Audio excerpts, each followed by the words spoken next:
Yo, guys, welcome back to the channel. Today, we are starting off episode 1 of the Miami Dolphins franchise rebuild.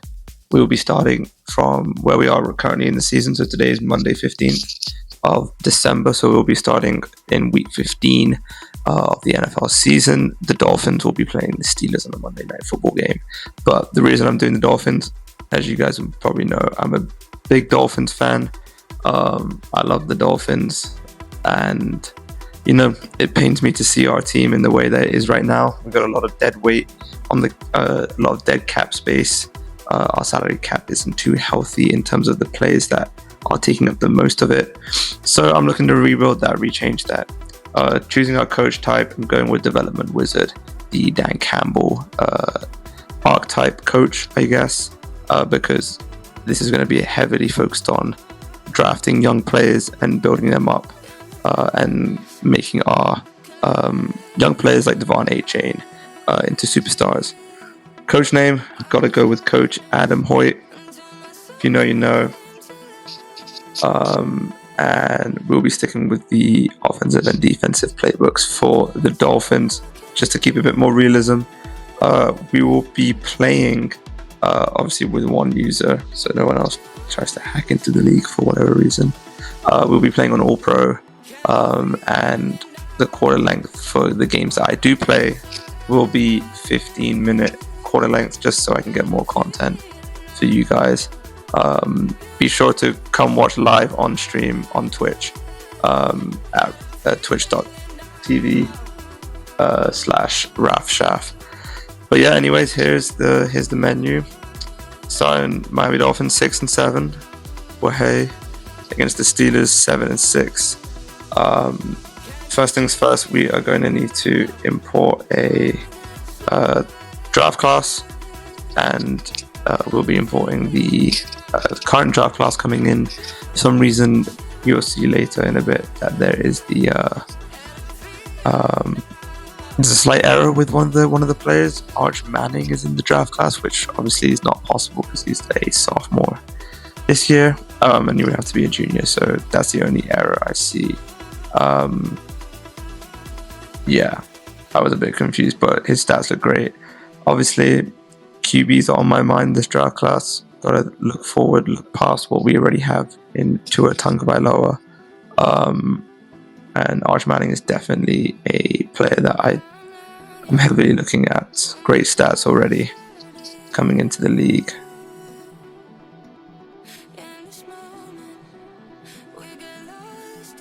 So here is our Miami Dolphins lineup for this year currently. Obviously with Tyreek out, our wide receivers are quite skint, with Jalen Waddle leading the way, Westbrook-Ikhine and Malik Washington bringing up the rest of the depth. We have Devon A-Chain, arguably the best player on the team, as our running back, halfback, followed by Ollie Gordon and Jalen Wright, with Alexander Madison out injured.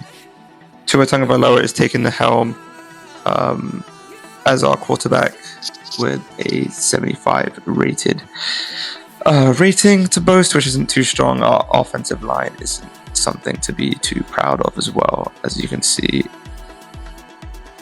Our defense isn't the worst in the world. I guess we have hidden depth, Kenneth Grant at D tackle, and we have some decent superstars in the linebacker spots, on the edges, and overall, I think our defense isn't a huge issue. It's mainly the offense we need to sort out, but sorting the defense out is also a big thing. We're going to be hopping straight into a game against the Steelers Monday Night Football, just to see how the team is doing. And then we'll be sitting to the off-season or the playoffs to see if we make the playoffs. But yeah, here's the first carry of the game. Devon A-Chain, probably going to be our offense going forward. I think we might be turning into a run first team, especially with the depth in the backfield that we have. But yeah, Devon A-Chain definitely seems like the future for this football team. And the future of Tua Tagovailoa is up in the air. Do we trade him? Do we keep him? What do we do? As we get a couple more yards with Devon A-Chain.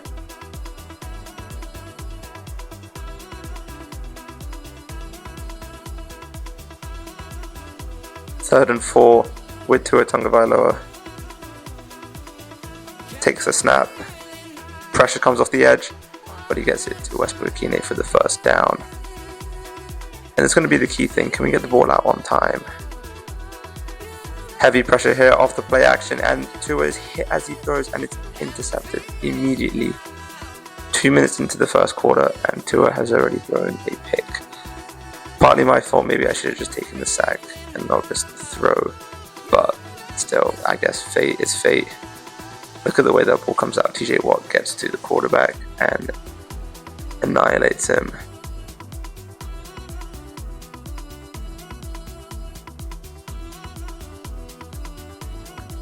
First and 10 here with Ollie Gordon up the seam, cuts left and right, gets to the first down, and once again just reiterating that statement I said before, we might be a rush first offense, run the ball offense. Here we go, hand off to Devon Achane, breaks a tackle, and is able to skip outside at the 30, the 20, the 10, and it's a touchdown.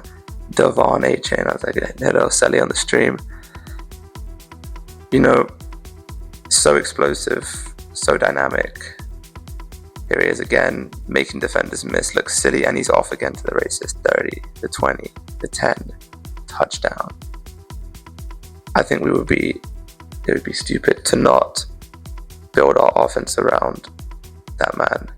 Tua finds himself scrambling out left on 2nd and 12 and finds a long, deep ball into Malik Washington for the huge first down. You know, Tua is an accurate thrower, as we get a good look here with the play action curl reads. Have a read of that deep safety, and Jalen Waddle's open in the end zone for the touchdown. Oh, they rule it incomplete. I'm rather shocked that wasn't a touchdown. Let's go to instant replay and have a look at this. Great read from Tua, puts it in the air, and he's quite clearly inbounds. I don't know what the ref is doing. But yeah, he's quite clearly inbounds. We're going to throw the flag out for this one. And as you can see me throwing the flag up in the top right. And the main issue you can see from the top left is that did Jalen Waddle have possession of the ball? Grabs the ball, no doubt he gets the 2 feet in. And he does seem to tuck the ball into his chest. So that's going to be ruled a touchdown. And we're going to have the chance to go up by 1 in this game. Up steps Riley Patterson for the injured Jason Sanders, and the kick is blocked. Austin Jackson goes to recover the kick, but unable to make it any further than the line of scrimmage, and we get the game tied up. Steelers go down and score a field goal themselves, and we find ourselves in crunch time on the 3rd and 6 in Steelers territory to find the end zone or get into field goal range to tie the game. 2 up on 3rd down, steps back, scrambles out left, and he's going to find the first down using his feet, something that we don't really see too often. 6 seconds left, we're going to run one more play, having a look at Jalen Waddle, gets the ball, but can he get down inbound? He gets the timeout, and we have 1 second left on the clock to kick the field goal and tie up the game. Which is what we do. Going into halftime, we are all square, 23-23. Coming out the second half, Tua throws a absolute Stevie Wonder to number 55 on 3rd and 9. Not the ideal play. Again, the pressure on the edge gets to Tua, proving how poor our O-line is at giving time, especially when it needs to scramble. Climbs the pocket really nicely there and finds Jalen Waddle for the huge first down, and coming down to 3rd and 8 here, able to find Malik Washington, but a great play by Joe Porter Jr. to knock that ball away. So we go with a 43-yard field goal with Riley Patterson. It's up and it's away and it's good. So we find ourselves down by 11 points to the Steelers, needing a spark, and can Devon Achane give us that spark?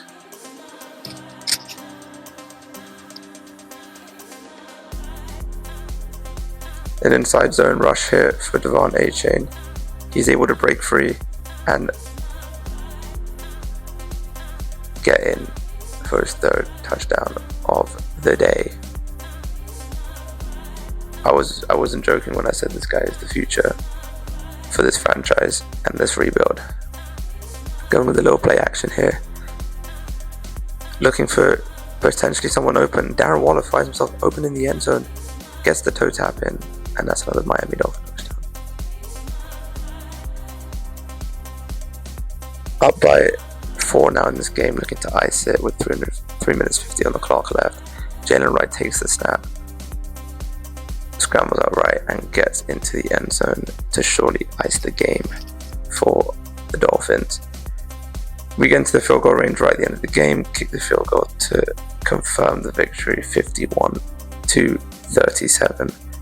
Very strong offensive performance from the boys, and just to prove how good this guy is, 228 rushing yards, 3 touchdowns. He is the future. We skip through to the end of the season, and we have not made the playoffs. We actually went 8-9, losing to, I think, the Bengals and the Buccaneers, but hopefully looking forward to a strong rebuild. We go through and our re-signings, we chose not the big one. We chose not to re-sign Darren Waller. I think just because of his age and our limited cap space, we had to be smart. But yeah, we sent to the offseason. The Buffalo Bills are Super Bowl champions for the first time, I think, in their history. And yeah, we decide to sign a few more players back to the squad, and then enter into free agency, where one man, Jaquan Brisker, hits my radar, and we decide to send in a bid for him in a bit. Looking down the list, no one really star-studded who sticks out here. But I guess it's only season 1, and normally that the roller coaster starts in season 2 and season 3. So yeah, we're gonna go send in a bid for Jaquan Brisker here, to make sure that we do get him. We're gonna up the salary a lot. We do need a strong safety desperately, just to bolster that, just to bolster our secondary even more. We're gonna go in and sign James Pierre as well. And here it is, the big trade everyone's been waiting for. Tua Tagovailoa has left the Dolphins. I just thought, let's start fresh, let's start new, and let's have a great start to the next season without Tua. So we send him to the Jets for a first-round pick, and we send a few more picks as well. So yeah, thank you very much for watching episode 1. We will be moving on to the draft in episode 2. Catch you guys then.